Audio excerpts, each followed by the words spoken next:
L'esprit de ce livre, par rapport à des publications scientifiques que j'ai plus l'habitude de faire, c'est d'expliquer, mais basé sur des preuves scientifiques et des théories scientifiques, d'expliquer aussi simplement que possible les arguments qui font que, par exemple, pour la lecture, on s'aperçoit que la méthode syllabique est meilleure, mais qu'elle ne suffit pas, qu'il faut aussi des exercices de compréhension.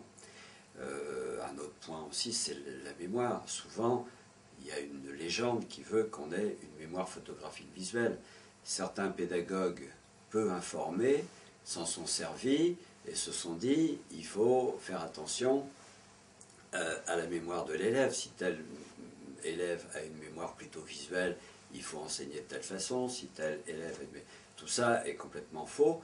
Nous avons bien des mémoires sensorielles et donc nous avons des mémoires plus abstraites que je décris avec des méthodes plus appropriées. Les parents en général sont très motivés par la réussite de leurs enfants et se posent eux-mêmes beaucoup de questions. Mais évidemment, ils sont sollicités aussi par différentes méthodes, ils entendent comment leur enfant travaille et évidemment, ils se demandent comment la mémoire est faite, est-ce que la méthode syllabique pour la lecture est meilleure que la méthode globale.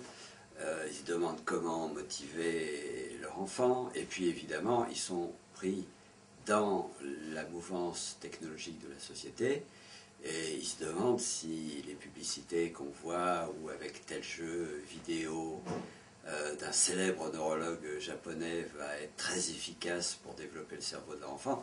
Bref, que ce soit la société, que ce soit l'école, les parents évidemment sont très sollicités et se posent beaucoup de questions. Avec la mode des jeux vidéo, certains ont eu soit l'intuition, soit l'illusion de fabriquer quelque chose de nouveau qui permettrait de mieux développer le cerveau. Le dernier en date, c'est le docteur Kawashima, qui a suscité une vague médiatique grâce à une campagne marketing en fait hors du commun.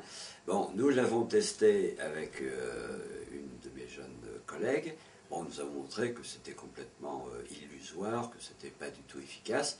Ce qu'il faut, évidemment, c'est de longues années de scolarité avec des programmes variés, ce qu'on sait très bien faire en France. Les expériences montrent que la lecture est loin d'être un média à renvoyer au grenier.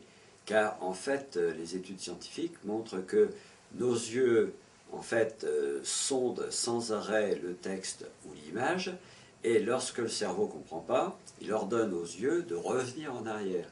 Alors que lorsqu'on voit un documentaire télévisé, on ne peut pas le faire, sauf si on enregistre, bien entendu.